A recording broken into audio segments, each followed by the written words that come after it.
So how do we fight fear?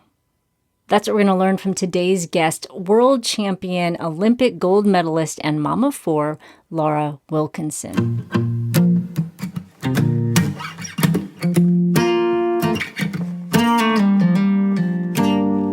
Hey, my name is Kat Lee, and you're listening to the Hello Mornings podcast, where our goal is to help you begin and build a life-changing morning routine.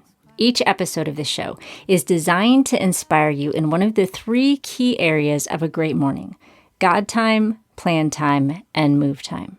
And if you're not familiar with Hello Mornings, I'd love to invite you to head over to hellomornings.org to download our 3-minute morning routine and watch our mini workshop that explains how you can have an amazing morning routine in just 3 minutes. Crazy, but true. So today we're talking to my actual favorite Olympian ever, Laura Wilkinson, and I guarantee you are going to adore this episode. Not only is her story amazing and inspiring, but she shares so many practical tips on how to fight fear and trust God. This interview is, I'm so sorry about these puns, but I couldn't help myself. This interview is gold. Let's dive in. Laura Wilkinson, thank you so much for being on the Hello Mornings podcast. It is truly an honor. I actually lived in the Woodlands in 2000 when you got your Olympic gold, and so just felt like hometown girl, hometown crowd. So it is super fun now, 21 years later, to be able to connect with you and share your journey and a lot of what you've learned with the Hello Mornings listeners. So I'd love for you just to do a quick intro about who you are and where you're at now, and then we'll dive into your backstory in a minute. Well, I'm Laura Wilkinson, 2000 Olympic gold medalist. And I went to 3 Olympic Games, retired in 2008. We have 4 kids from birth and adoption, and I decided that life wasn't crazy enough. And so I got back in the water and started to train with my 4 kids in tow, and went to Olympic trials again this year in 2021. And so, I'm still trying to figure out what I'm going to be when I grow up. I love it. Well, tell us a little bit about your motherhood journey, because I think that plays a lot into the middle of this story and the different twists and turns that your journey has taken. Yeah, well, I mean, my whole life, it was like you learn how to execute a plan, and, you compete and you kind of just see that through. And for me, it was like, if it was written down, I can execute it. So I thought, okay, I'm going to be done diving, and like being a mom's the same thing. You want to get pregnant, you do the things, you get pregnant. And it just was not that easy. We struggled with infertility for a couple of years. Found out I had endometriosis. And, it was kind of one of those that I came to a point where I was really struggling, because I thought, if I don't dive, I just want to be a mom. And if I can't dive and I can't be a mom, like, who am I and what am I supposed to do? And I felt really lost, and trusting God in that time was really difficult, because I kind of came to this realization of like, I may not be a mom. And if that's the plan that you want for me, I'm not okay with that plan. I'm not okay with that. Mm-hmm. And he brought me to, 1 Corinthians 12, when Paul talks about the thorn in his side, and he's begging God to take the thorn, and God says, but my grace is sufficient for you. And I got so stuck there. That's the verse he brought me to. And I got stuck there because I was like, it's not sufficient. Like, if that's your plan, like, you're not enough for me. And I realized that was such an issue, that like he wasn't enough over that, if I couldn't have kids. And what I realized was, even if I could have kids, he still had to be enough for me, because he's going to have to see me through this. And so I kind of spent like the better half of the summer of 2009, like grieving the point of like, I probably wasn't going to be a mom, and I need to know that Jesus is enough for me no matter what happens. And it was so beautiful, because instead of running away from God because I didn't like what was happening, I wrestled with him, and I got in shouting matches with him, and I yelled at him. And it was probably one of the best, most fruitful things that I did, because I stayed and I worked with him through it, and came out the other side understanding that, like, not only is his grace sufficient for me, but his power is made perfect in weakness. And that's when we have the opportunity for Christ to rest upon us, is when we're weak. All the people in the Bible weren't these great, amazing, strong people. They were all broken and messed up and had issues, but that's when God could use them. And I realized that that's what he was doing. This is going to be his opportunity to use me somehow. And it really kind of changed the way I saw everything. And in a beautiful way, shortly after that, he opened my husband's eyes to the possibility of adoption, because he was not all about that at the beginning. And so my husband had that heart change, and we began the adoption process for our daughter Zoe from China. And during that wait for her, we actually became pregnant with our oldest, Arayla. And from there, now we've got 4 kids, and it's kind of been this crazy ride. But I love that God kind of brought me to the end of things, realizing that I can't do any of this apart from him, that he is my strength. He is the power. He is the one who's going to sustain us through all of these, bumps and everything. Oh, regardless of if you're listening, whether you are a mom or you're not a mom, or, you someday hope to be a mom, or you never want to be a mom, that's such a great point and such a great truth, that whatever it is that we dream of and we're afraid will or won't happen, we have to get to that point that Jesus is enough and that he's sufficient, because nothing else is going to satisfy. Said from a mom of 4, Olympic gold medalist, world champion, nothing is going to satisfy us apart from him. So let's dive back into the beginning of your journey, and then we're going to weave it all together. So you weren't born a diver. You kind of got into diving a little bit late. So what was that journey like? Well, when I was 8 years old, I saw the 1984 Olympics in LA on TV and saw Mary Lou Retton do her perfect spin vault and stand on the top of the podium, and was like, I need to do this. Like, I want that to be me. And so those Olympic dreams were born, and I started gymnastics, seeking to be Mary Lou Retton. And I realized at about 13 that although I loved the sport very much, I was not going to be Mary Lou Retton. I did not have that kind of talent or skill at the time that I was going to need it. But that dream of going to the Olympics was still there. I just realized that wasn't going to be my sport. So I actually tried a bunch of different sports, trying to find where I could pursue those dreams, tennis, track, softball, all the things. Didn't find diving until the end of my freshman year of high school, when I ran into some ex-gymnast friends that had started it. So, the minute I walked on the pool deck, it was gymnastics into the water. It was outside in the trees, and there was music blaring. I was like, okay, I love this place. And kind of from day one, I fell in love with it, and I knew that was for me. Was it a natural talent you found when you first started, or was it a bit of a journey to figure out the process and how it was different from gymnastics and how to excel in diving? Because I'm sure there are plenty of other people that had been diving a lot longer than you. Yeah, so it was a bit of both. Because with gymnastics, you have a lot of the same acrobatic skills. You have the air awareness. You understand where you are in the air when you're flipping or when you're twisting. But in diving, you have to land on your head and not your feet. Kind of a big change. And that's important. Very, very big difference. And the technique is very different as well. So a lot of changes, but I was learning quickly. And I was in this group of all ex-gymnasts. So we were kind of all going through it together, which was really, I think, special. And it made us competitive in like a good way. Not the catty girls tearing each other apart, but like, hey, we're all going to do this at the same time together, and we're going to make fun of each other as we do it, and we're going to egg each other on. And it was really the best thing. I just got really, fortunate with the timing and the people that were in there with me.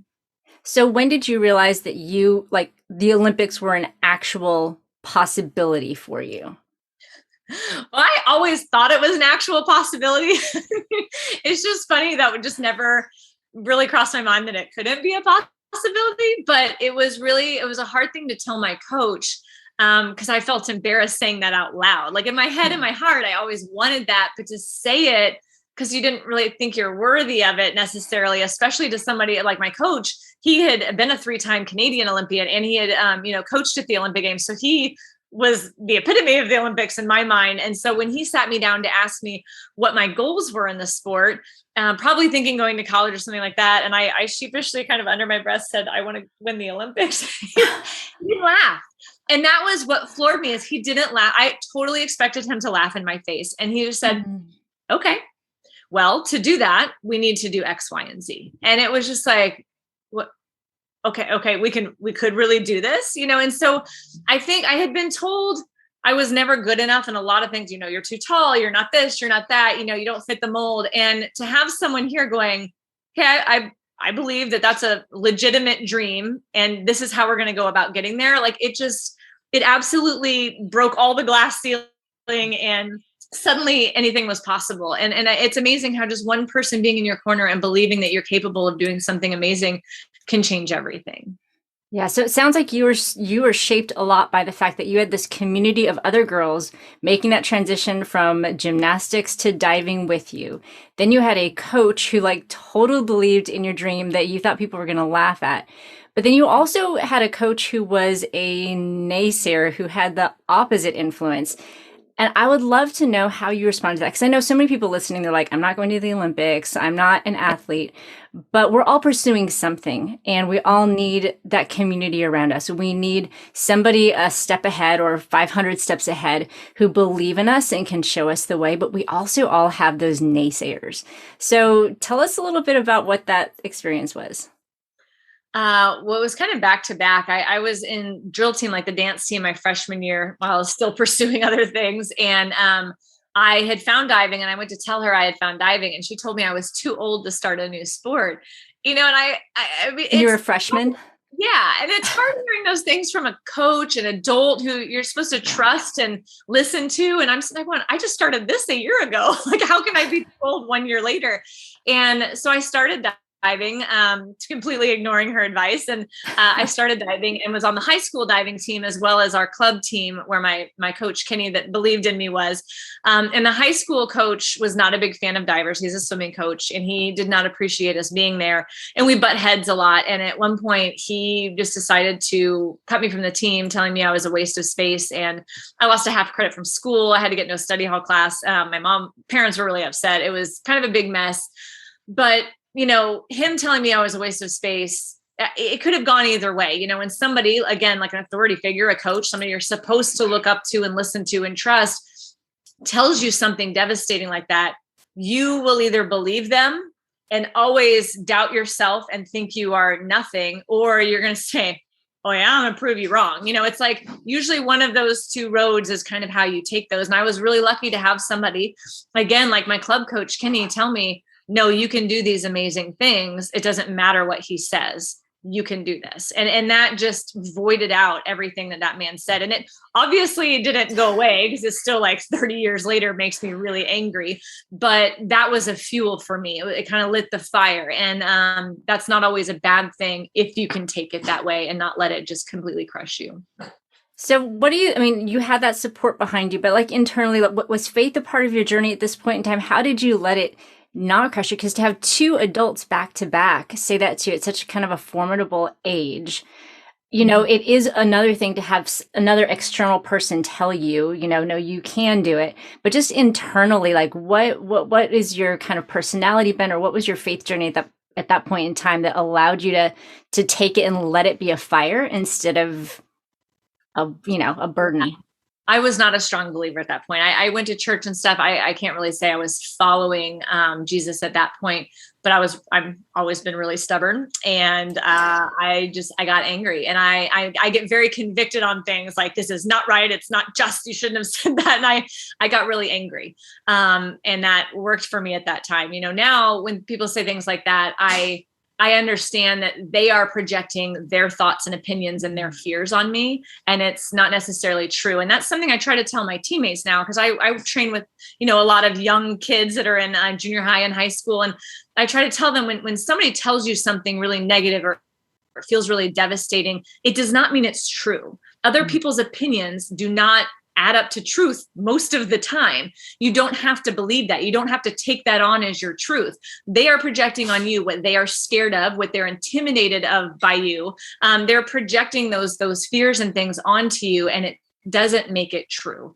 And I think that's the biggest thing that I try to remind myself of, is when those doubts and fears that you bring on yourself too, when those thoughts come in your head, it doesn't make it truth. It's just a moment of fear, a moment of doubt. And how many times does God say, do not fear in the Bible? It's natural to fear, but we don't need to, because we can trust in him. He does not give us a spirit of fear and timidity. He gives us a spirit of power and love.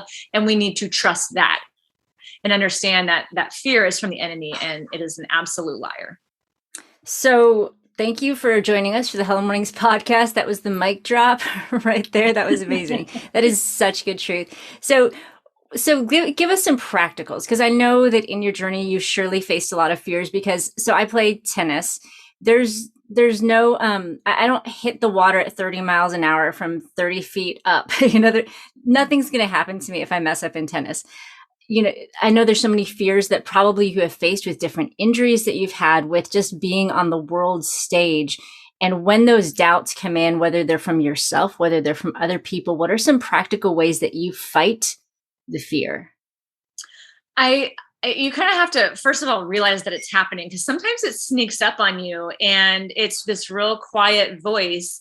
And over time, it gets louder and louder, and it starts becoming this giant roadblock in your path. And so I've learned, because I know that voice now, I can recognize it early and start kind of challenging it. But what I've really learned is that you can't avoid fear. You can't push it to the side and try to pretend that it's not there.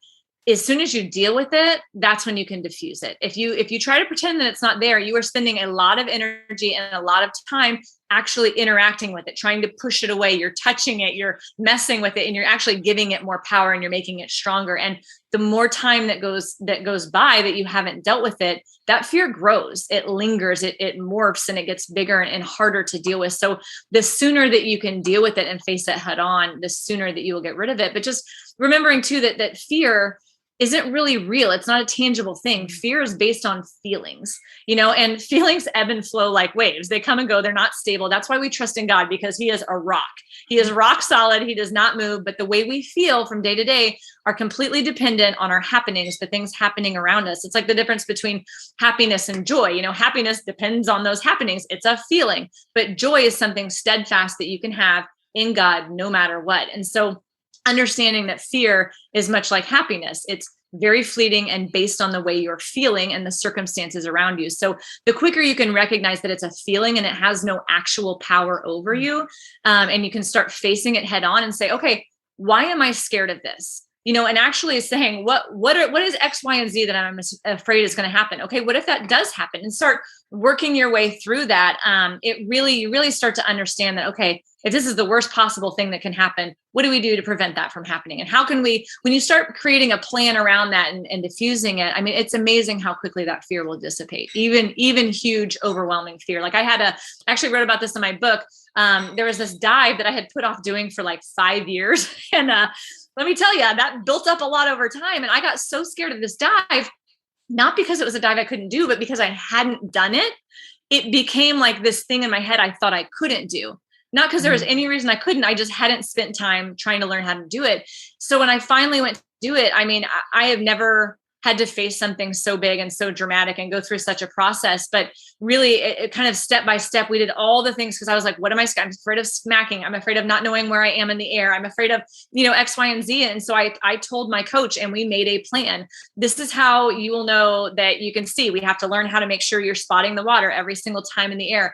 Know that I will call you. Like our coach gives us a call, like, hup, so we know when to kick out of our dives. Like, you can trust that I will call you. I have always called you out of your dives. I will get you on your head. You have to trust me in that. What's the worst thing that can happen? You smack off of 10 meter. And let me tell you, it hurts. It's like 30 miles an hour. It feels like a car wreck. Done it before. I walked away. Like the very worst things that could happen, we kind of hammered out and how to avoid them. But if they do happen, I'll still be able to get up and walk away. And it was one of the scariest things I've ever done, getting up there to actually do that dive. But once I did it, it was like, all of a sudden I could do anything. And not only did I learn that dive, I ended up learning that dive in a harder position that only the men were doing. I ended up learning all these other dives that like other women weren't doing. So, when you break through those fear barriers, the world becomes brand new to you. It's like you are a new creation all over again, and you see the world brand new and what you're capable of doing. And it all started with just facing the fear and addressing it and not running away from it. That's so good. A tiny part of my story is that I never knew my mom. She died when I was 9 months old. And so whenever my kids turned 9 months old, I have 3 kids, I always had this internal fear that something was going to happen to me. And then when I had, actually don't remember which kid it was, but during one of them, I had a test come back that they had concerns about. So I had to go get an additional test. And in the period of time that I had to wait for that test to come back, it just felt like this dark cloud, like, okay, this is it. This is what I'm afraid of. And at some point I just had to turn and face it. And then I was like, okay, so if this test is bad, if something happens to me, what am I so afraid of? Because ultimately, God, I want whatever brings you the most glory and others the most good.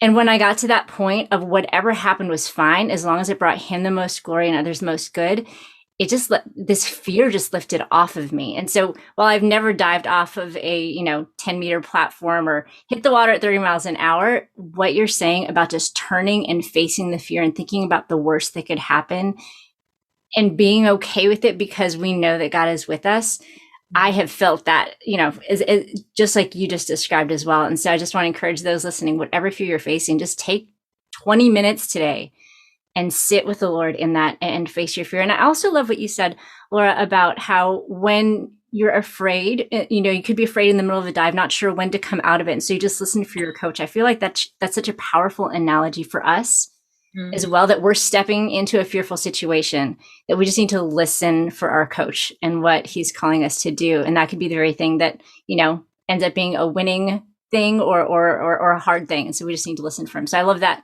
kind of analogy. So mindset has been really important for you. And one thing that I am just so completely fascinated by is so you broke your foot shortly before the Olympic trials in, I guess does that make that 1999 or the Olympic trials in 2000? It was in 2000. Okay, in 2000.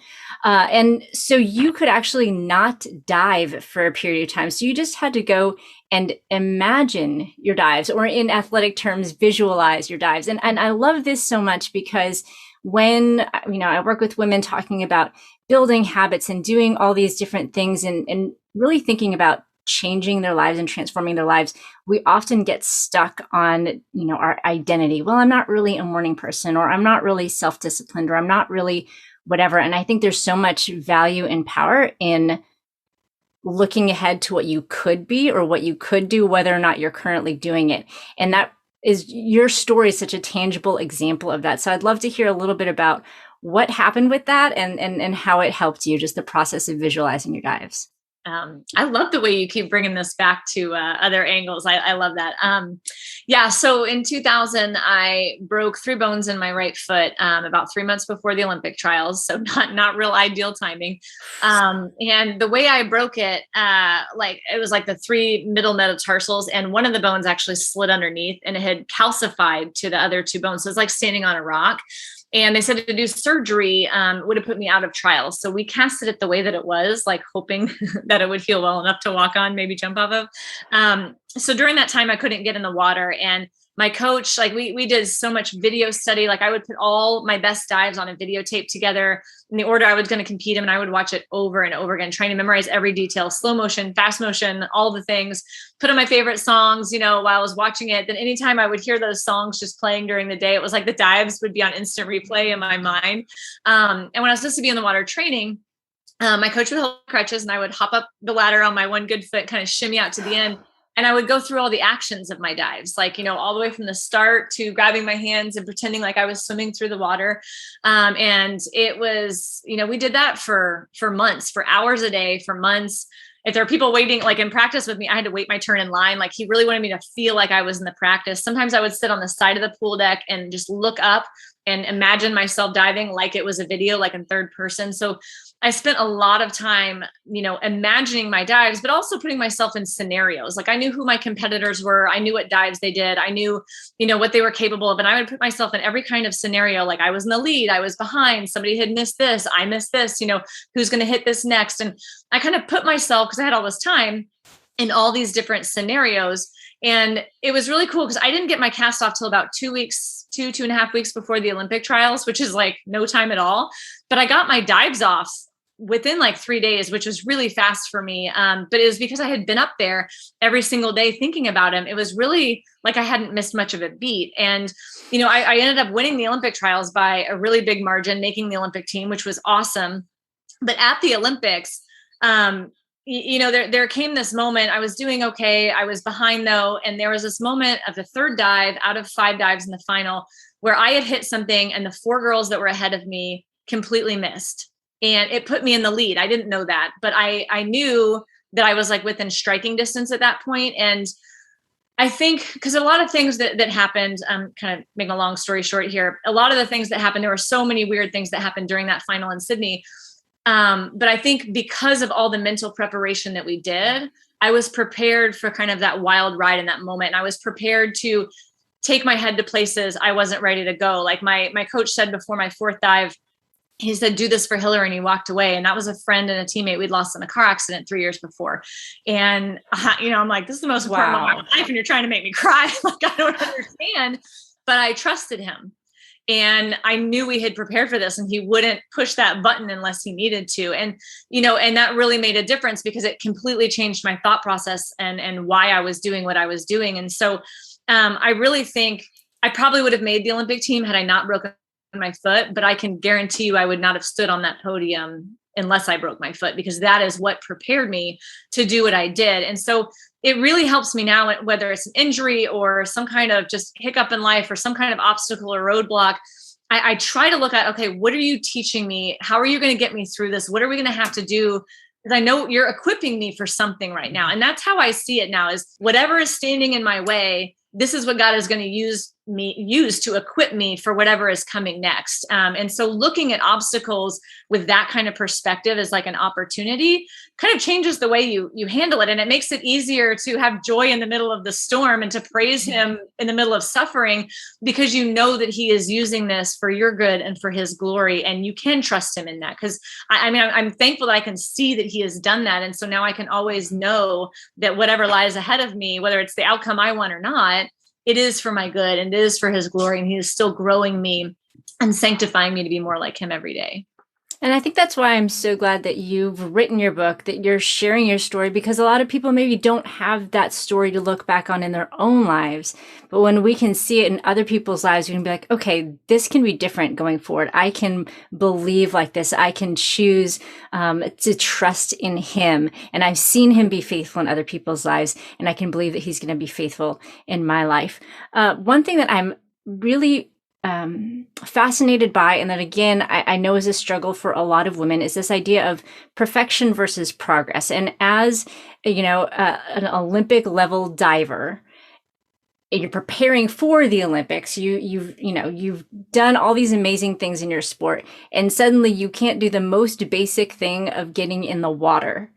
And so often that's exactly what stops us. We're like, well, I can't read my Bible for an hour this morning, so I'm just not going to do anything. Or I can't work out today and do my entire routine, so I'm just not going to do anything. Or whatever that might be.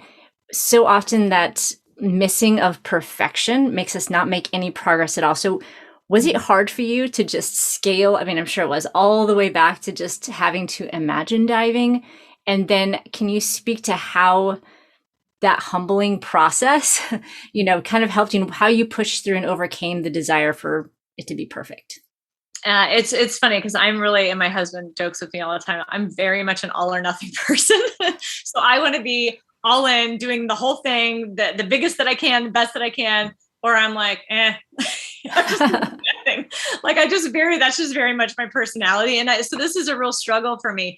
What was actually good about when I broke my foot and we were having to think outside the box, my coach got really creative, and I felt like I had a plan, and it wasn't what I wanted to do, but at least I had a plan. And I was like, I'm all in, if this is all I can do, I have to do it 100%, but there was definitely a part where I was pretending to dive on the 10 meter and the swimmers were laughing and, laughing at me in the pool next to us. And I was like, how is pretending to dive going to get me to the Olympics, let alone the top of the podium, But I remember in those moments that the time I really wanted to give up, some of my young teammates came up to me, and I was 22 coming out of college. These kids were anywhere from 8 to 18. And I remember them, I don't know if they recognized that in me or it was just something that they felt they needed to say, but all of a sudden they were just like, hey, you got this. I believe in you. You can do this. And it got to a point where I would do like a pretend entry into the water, and on the other side of the pool, they'd be like, I didn't see a drop of water, I'd give it a 10, and they started cheering for me, in practice, and it probably looked completely insane to anybody watching, but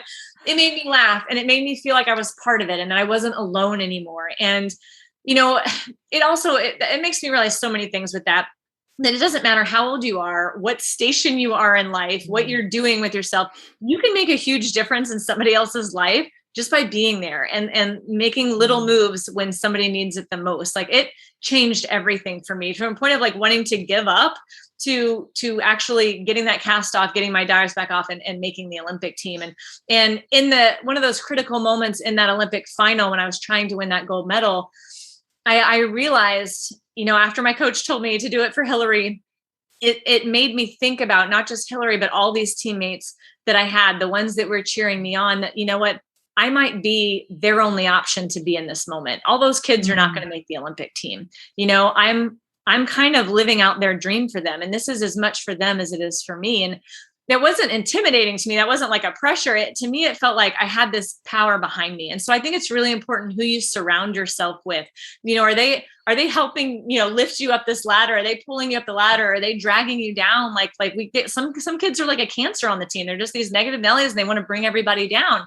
Who are you and what kind of attitude are you presenting to those around you? And who are you surrounding yourself with? Because that really, when push comes to shove and you're in hard situations, you need people that are going to lift you up and support you and remind you of who you are and what you're doing, and that you are here on purpose for a purpose. And this is not all in vain, and that you have worth and value in those moments. So really who you surround yourself with, I think, is really crucial as well. And I think that's such an important point in today's day and age, when so many of us are isolated, or it's easy to be isolated. It's easier just to do online church, or maybe you have to do online church, whatever it is. It's easy to pull away and to remember that we need that community. We need even the discomfort of community, because honestly, those kids that were cheering with you, they looked goofy to the swimmers too. They were subjecting themselves to potentially being made fun of and teased by the kids in the pool that had been laughing at what you were doing. But instead, they chose to enter into your goofiness. And in that process, they entered into your winning the gold medal, So there's a lot of power in stepping into what somebody else is doing and believing in them. And just that community, I think, is so huge. So, okay. Just so many things I could talk to you about. So you win the gold medal, then you win the 2005 World Championships. Is that right? Okay. And then you go to the Beijing Olympics, and then you retire. And at this point, how old are you at this point? Are you 30 at this point? Yeah, I was 30. Okay. So then a few years later, so you have your family and all that. And then a few years later, you're like, I think I can maybe still do this. Tell us about that thought process, because to me, and I'm sure to a lot of people too, if we bring back the fear factor of, I don't like to fail at things. And when you're, correct me if I'm wrong, potentially twice or 3 times older than some of the potential competitors that you can be competing against in a very physical sport, there's no guarantees.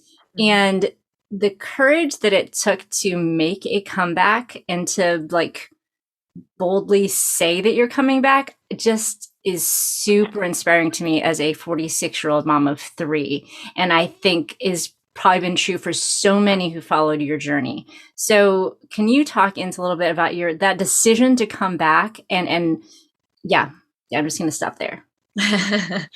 Yeah. I mean, when I retired, it wasn't because I didn't want to dive, because I loved diving and I started late. And so I felt like at 30, maybe I finished off the career, but it always felt like I was just a little bit behind everybody else.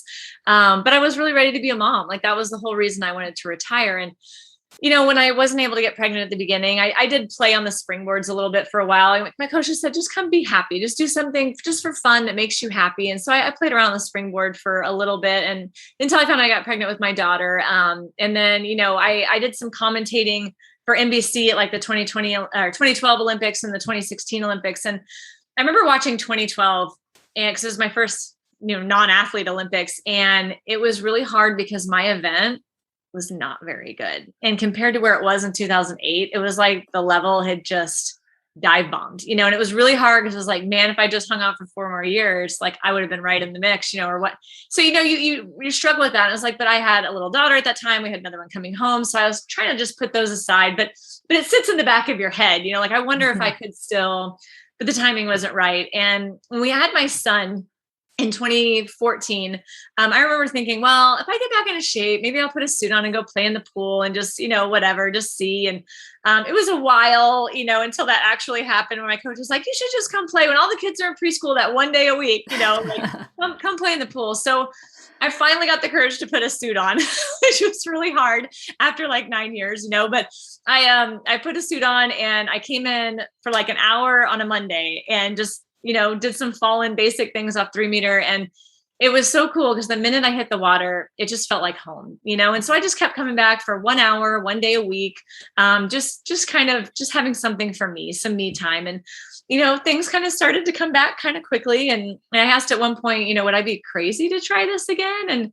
my coach immediately said no, but the Olympics were that summer. And, I was like, well, I'll think about it after. And we were in kind of a unique position with our jobs at that time where my husband was like, no, why don't I stay home with kids this fall and you just try, like, just be all in for the fall and see if that's really something that you think you can do. I mean, by the end of the fall, 4 or 5 months, like you'll know at that point, like either, yes, I want to do this or yeah, no, I'm not doing this anymore. And it was funny because by the end of that fall, like starting in January, I had my entire list off the 10 meter again. So I was like, okay, I think we're going to do this. And so, I competed that year, got like second at nationals a few months later, and I was like, okay, this is going to be, maybe this won't be that bad. This is pretty cool. It feels kind of like old times. But it was just, it's been quite the road. We had trouble bringing home our daughter from Ethiopia. So we had to kind of take a step back there and go to Ethiopia several times. Finally brought her home and got her unattached to my neck. And I started getting back in the water and my arm started collapsing. And we found out that I had some really bad neck issues. And so that December, I had to have a 2-level cervical fusion on my neck. And I spent most of 2019 just coming back from that surgery because it's pretty massive. I've never heard of another platform diver coming back from something like that. So I took my time because I'm a mom first and I wanted to make sure I wasn't doing anything stupid, and by the end of December, like, so a whole year, I had just started to get my dives off again, started competing early in 2020. And then the pandemic hit and the Olympics were postponed for a year, so we were kind of like back to square one again, training in the backyard, doing flips in the backyard. And, we kind of started getting back into it. Well, we don't have a platform where I am. So we didn't have access to facilities until about 3 months before Olympic trials this year, so it's been kind of this crazy road. And sometimes I wonder, like, why am I doing this? But every time I was like, here I am, God. And I remember saying this before I got back in the pool. I was like, here I am, God, send me. Like, where are you going to take me now? It's going to be so exciting. And it was like, I always come back to the pool. And I'm like, really? You have to go back to this place. But I remember hearing this person one time saying, you put your yes on the altar and then you wait to hear what it's for. And so it really was convicting to, like, if this is where God wants me, this is where he wants me. And my yes has to be a yes, no matter where that takes me. And I don't know what the end of the story is. I mean, Olympic trials didn't go that great for me this year, but it's been a fun road and I'm still learning. And I feel like he's still growing me through it. And I have to trust his plans, even if I don't totally understand them, because his ways are much better than mine. And so I'm just really thoroughly trying to enjoy the ride right now. And you say, the Olympic trials didn't go that great for me this year. I wonder if, in our minds, your story is about winning the Olympic gold medal or winning the world championships. But maybe in God's eyes, your story is about the people you've inspired to adopt, the women you've inspired to follow their dreams, the people that you've inspired to push past the naysayers and to do the big things. And so, you made it at 43 years old, you made it to the finals of the Olympic trials, which is just like ridiculous to me and so inspiring. And so, yeah, I think so much of your story comes back to the great community you had. Your husband was like, hey, just try this. Let's just see where it goes. That's amazing that you have that. Your willingness to put progress over perfection, no matter how hard that might be. After being a mom and having kids, you had to go back to, square one, essentially, and then work your way back up. And I think it also speaks to staying focused on one thing. That might be the thing that God just kept bringing you back to. But I think so often a lot of us are like, oh, I'm not really thriving in this. I'm just going to try something new. This is working for this person on Instagram. I think I'm going to try doing this. And a lot of times success just comes from putting one step in front of the other and doing the same thing over and over and over again until we reach that point. So I would love to know, a lot of things that we talk about in Hello Mornings are about building habits, about routines, and not in the sense of a checklist, but more in the sense of having a rhythm, about utilizing the brains that God has given us to automate some things so that we're not constantly, living out of patterns of fear or failure or whatever, but living out of patterns that, we've developed with Him of, okay, I'm naturally going to respond with the spirit of prayer, or these are the things I'm going to do. Like you were talking about when you put the music on and you were visualizing the dives, you'd put the music on and immediately you'd start thinking about those dives. And in regular people life, we can do that too. We can have these cues that help change our minds and help us think about things. So I'd love to hear just the role that maybe different routines or habits have played in your life, athletically, as a mom, in your faith, whatever, in this journey for you.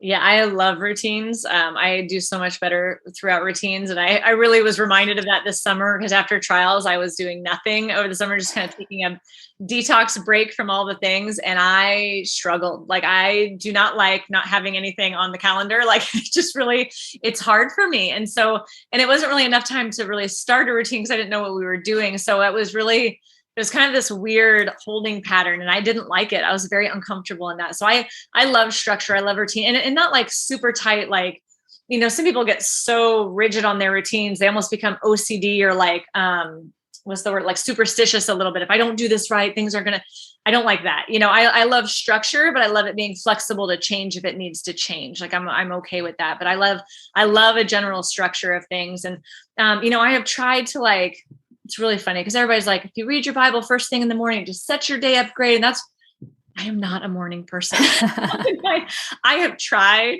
and the struggle is real. I'll read my Bible in the morning. I won't know anything I read because I'm not awake yet. My brain doesn't operate that way. And so for me, being prayerful in the morning and I have to set stuff up the night before so that the morning is easier because it's a mad rush here with our kids and everything else. But, we do try to create little habits. Like I pray with my kids on our way to school. We talk about what do we need to pray for today, and all those kind of things. And we structure those things in so that it becomes a habit. It becomes our routine. And I think that, whether it's happening at the specific time or moment, but we have that general plan. That's really kind of where I thrive. And so, yeah. And it's, and for me too, like I have to leave notes for myself in places, whether it's like to-do lists or a scripture or a quote, or like I have to put reminders up and I put them in places where I can see, like I got a big card that's sticking up on my mirror because one of my friends sent it to me and it was just a scripture that really spoke to my heart. And so it has been up there. And then I put another scripture up next to it because they were like, two really big points that I needed to constantly remember. And so all I had to do was glance up at them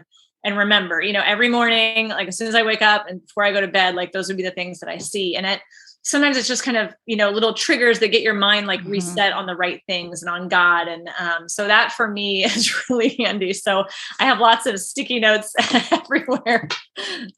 Yeah, I'm a fan of sticky notes. I have about 5 packages sitting right here. I love them. So what would you say to the woman listening who maybe has some sort of dream? She feels like she's maybe past that point in her life, or at least that's the story that she's been told. But it's still a fire inside of her. What would you say to her? Say try. I mean, the worst thing that's going to happen is you fail. And failure sucks. I mean, it doesn't feel good, but in failure, you grow. And that's the best way you can realize, okay, you know what? If I just fixed X, Y, and Z, I could actually do this. Or, yeah, okay, maybe that wasn't a good plan. And I am past that point, but maybe there's another avenue or something that's similar to this that maybe I fit in better, So I think you just try it. Like if there's something that is lighting a fire in you, God has probably put that on your heart for a reason. And you need to go. Like when God says, come, like you jump out of the boat. You don't worry about how you're going to walk in the water. You trust that he is going to hold your feet up when you get there, and you got to keep your eyes on him so that you don't start sinking. And I think that's kind of what I've really learned is because it's not easy, like to step back into a diving role, knowing that I could fail and humiliate myself and all of these things. It doesn't change what I've done in the past. It doesn't change who I am or my worth or my value just because I screw up or I fail. It doesn't feel good. It emotionally is not satisfying. It's horrible, but when you can learn from it and grow, it's often more valuable than the success. And so I think like, I love it when people talk about failing forward, because that's just something you have to go through in order to learn how to do something better, or to take a different avenue to get to the place you need to go. So good. Kind of like Siri or Google Maps. If you take a wrong turn, it's always rerouting us. It never is like, missed it. Too bad. U-turn. Yeah, it's always rerouting us. Okay, so I have a few questions from the Hello Mornings community that they wanted to ask you. So Allie says she'd love to know your take on social media and all of that at your level. Like, how did it, as you were pursuing going, your Olympic comeback, because I guess there wasn't social media in 2000, was there? I don't really remember. No. Email it. Yeah.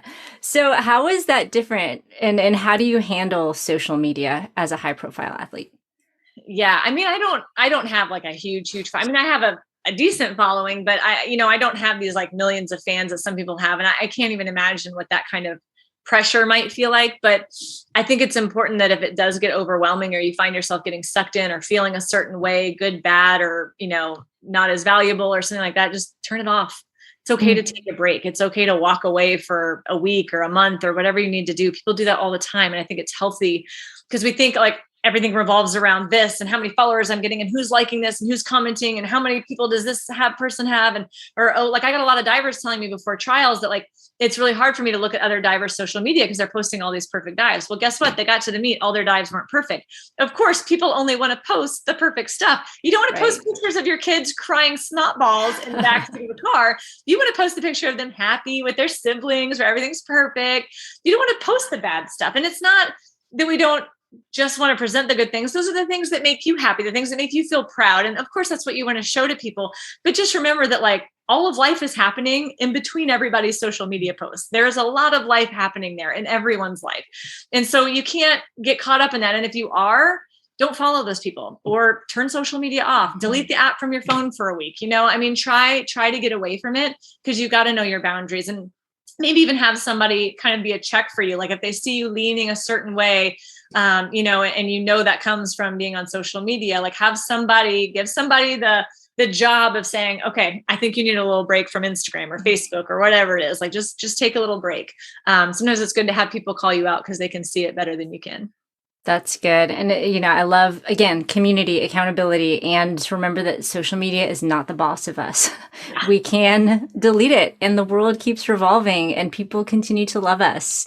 Yep. I love that. So Nicole wants to know what your kids think of diving in your journey. And specifically, she says she'd love to know about the conversations you've had with your kids about why and how you do what you do, because Nicole says, I find it hard helping my 6-year-old to understand that I need to be at work, and she'd love to know kind of your approach.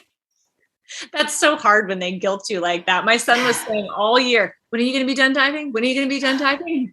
So to be like, buddy, I understand you want to spend a lot of time with me, but this is what mommy is called to do. This is what mommy loves to do. And there's a reason I'm doing it. I want to spend all day with you too, but we both need to do these things. And so we've had a lot of talks, and it's hard because my older ones understand a little bit more, but the little ones just want you home with them all day long, and that's just not the way it is. But I think reminding them that God has a purpose for all of us, and that we do these things for a certain reason. And then when we come together, that makes that time even more special, And so, it's hard. And sometimes my kids, like they'll come to the meets and they're like, whatever. Oh, we're supposed to cheer for you. Oh, did mommy go? Like and they don't care. Like I care, and I want them to care, and they're like, whatever, I'm not interested at all. But it was really cute because we went to a couple of meets that were like smaller meets so the kids could be on deck, after the meet and stuff. And one of them, I had this terrible competition and I got third, which doesn't sound bad, but it was a really small meet and there weren't very many people. And so, I was just kind of like, trying to not be angry right after with myself, and all my kids were right there. So I was kind of trying to like hold it in. And my kids, I didn't realize they were doing awards, and they called my name. So I ran across the pool deck to jump on the award stand, and I didn't realize all my kids were following me. It was like this trail of little ducks following me down the deck, and they jumped on the podium with me. And so it made this really unfortunate competition, this really special moment, because they were standing there with me. And then as soon as this adorable moment's over, my son looks at my medal and he goes, "Oh, this isn't gold. How come this isn't gold, Mom?"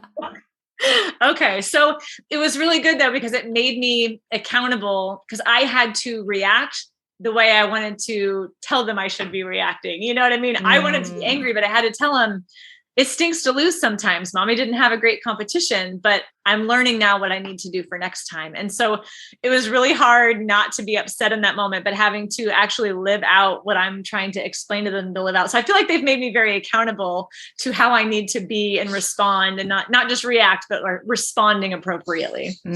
That's good. That's good. Kids are good like that. I love that. Mom, it's not gold. I love what kids think about the world. It's so refreshing.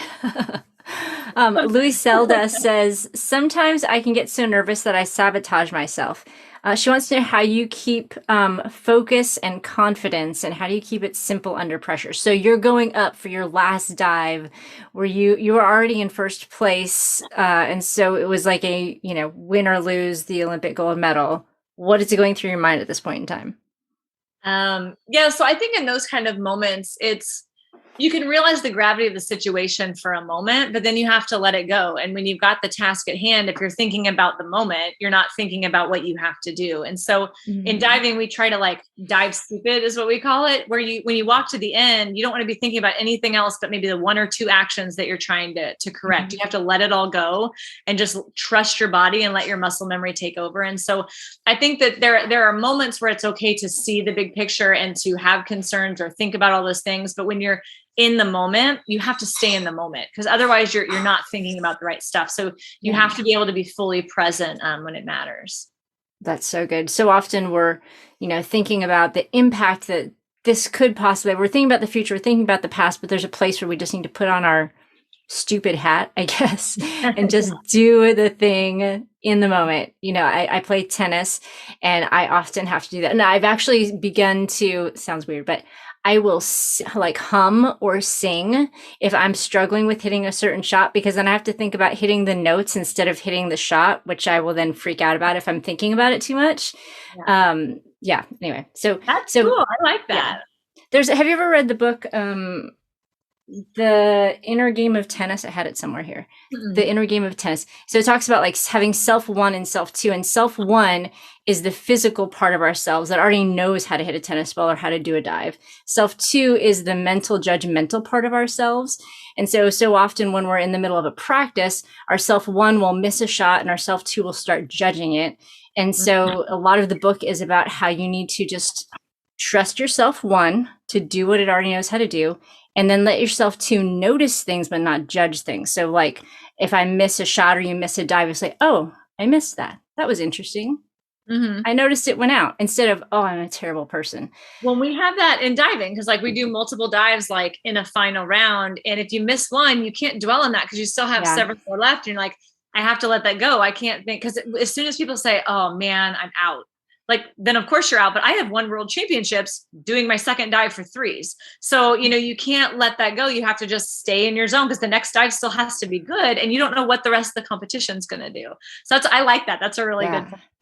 And I think that can be applicable to us in the real world, even though I feel like it's almost harder to apply in the real world, because there's this thing for many of us where we feel like guilt is a good thing. We feel like, "Oh, I failed, and now I need to just embrace my feeling bad because I did bad." And so we just sort of sit in that a lot longer than we should, because there is no next dive, there is no next shot.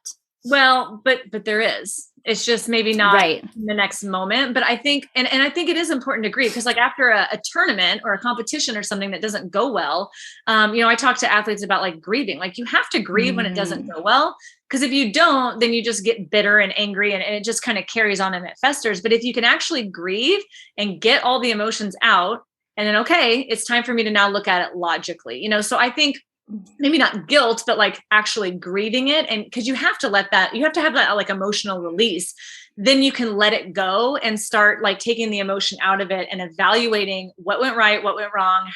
What do I need to change for next time? Because in real life, there usually is a next time, you know what I mean? There might be a next, whatever you have to do, or something similar that's going to come along, maybe not the exact same thing. But yeah, if you're hanging on to guilt and feelings like that, it's going to just fester and carry over into the rest of your life. I really like that delineation between grief and guilt. And it's important to acknowledge the feelings, but maybe not hold on to them too long. Know when it's time to let go of that. I have a super practical last question for you from Joyce. She says, how does she meal plan? Like, do you eat the same thing as your family while you're training, or do you have to like plan separately? How does that work? It's so hard. Yeah, I feel like we make 2 dinners and things a lot. But I mean, the kids are actually getting a lot better at eating whatever we make. They at least try it. They have to try it. They don't have to eat like the whole thing. They're actually getting a lot better. But I've just discovered I'm on a really difficult path right now where I discovered that I have a high resting metabolic rate that I didn't know. And so I'm not eating enough. So now I'm trying to, what they call a reverse diet. I'm trying to eat more, and I'm having the hardest time like eating all this food. And it just sounds so weird because it sounds like, well, that would be great. But I feel like I'm living in the kitchen. It's like, I have to eat before practice. I have to eat right after practice. I have to eat an hour and a half after that. I have to eat, I'm like, so it's been really difficult now, but even during this process, I'm finding that the kids like some of the meals we make. And so, I might make it for a couple of them, but usually we're having to do at least like 2 separate dinners, which is sometimes hard.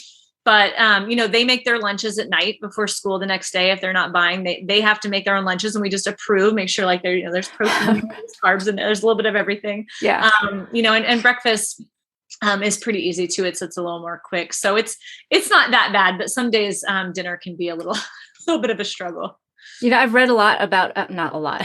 I haven't like in-depth researched. I randomly read articles on the internet about actors who had to like prepare for certain roles and how they had to gain weight and eat all this stuff. And they were just, it was harder than having to lose weight for roles, because you were just having to eat when it was the last thing that you wanted to do. It's not, and I have to like double my water intake too. So I feel like the State Puft Marshmallow Man, and I'm just like, whoa, and I have to put a swimsuit on, it's not comfortable, but it's like, I don't feel good about this, but I understand how it's going to work. And I've seen it work for people, and I have to trust the process, and I have to be okay with feeling not okay for a little while, because it will pay off in the long run. You gotta play the long game. You have to look beyond how you feel again, right in this moment, and understand what the point is and where you're going with that. So yeah, worth it. So worth it. So worth it. Laura, thank you so much for being with us today. I just feel like I have learned a ton. I'm sure all of our listeners have. It's honestly such an honor to talk to you. All my kids are like, Mom, is it today? Is it today that you get to interview? I'm like, yes, I'm going to be cool. I'm not going to like totally be a nerd, but I love the Olympics. I loved following your journey. Being of a similar age and stage in life, it's just been incredibly inspiring what you've done. And I'm so thankful that you've brought so many people along in the journey. You weren't like, I'm secretly going to, make a comeback. I'm secretly going to do this. You've brought so many people along and inspired so many people to do things they might not have normally done, and followed God in ways that they may not have before. So thank you for that. Where can people find you online? Tell us a little bit about your book and your podcast so that they can hear more from you. Yeah. You go to laurawilkinson.com. You can find just about everything from there. I kind of live on Instagram. That's usually where I am. And I'm always in my messages. Feel free to send me a message, a DM. Love to talk to people in there. Some of my favorite conversations have happened in Instagram DMs. But yeah, I have a new book out called Life at 10 Meters, Lessons from an Olympic Champion. It's not an autobiography, but it's really kind of just lessons I've learned along the way. And it was really funny. My 10-year-old daughter loved the book. It was really, it struck me as funny. I just didn't think she'd be interested, but she's like, I had no idea. And she's like telling me all these lessons. I'm like, oh, okay, like that's great. So, moms, read it with your daughters, with your sons. Like there's really encouraging lessons in there. I think it'll help you figure out how to face challenges too. A lot of stuff we talked about today. And then also, I do a podcast called The Pursuit of Gold, where I talk to other elite athletes and coaches and experts in the fields of like nutrition and sports psych and all that stuff, just to inspire, encourage, but also give like resources and tips and tricks and tools, just because we all can use the support and need that from time to time. So yeah, find me on there. Awesome. And I'll say to the Hello Mornings community, you may not be an athlete, you may not be into sports, but if you're part of Hello Mornings, you know that I'm always referencing sports and referencing athletics because I think it's such a microcosm of life. So you might think you're not going for the gold, so you don't need the Pursuit of Gold podcast, but you do, because I promise you, you will learn so much, especially if you just, do say a little prayer beforehand. God, open my mind to understand how to apply this to my life. I just feel like there's so much we can learn from the trials and everything that's involved in the world of sports. So, Laura, thank you so much. And I hope we get to chat again soon. Thanks, Kat. This was fun. Well, friends, I hope that you are inspired to trust God, that you are equipped to fight fear, and that you are encouraged to follow your dreams. I am so thankful that Laura Wilkinson was able to join us for this episode of the Hello Mornings podcast. Now, do you want to learn more about beginning and building a powerful morning routine? Just head over to hellomornings.org and download our 3-minute morning kit, and it's going to give you everything you need to get started. Now, if you're enjoying the Hello Mornings podcast, I'd love it if you would leave a review on iTunes or Spotify or wherever it is that you listen to this show. And of course, all the links that Laura and I mentioned in the episode today are in the show notes for your easy access as well. Now, my name is Kat Lee, and I'm so grateful that you joined me today. I hope we've inspired your mornings so that you can begin waking up for your life and not just to your life. I'll see you on the next episode of the Hello Mornings podcast.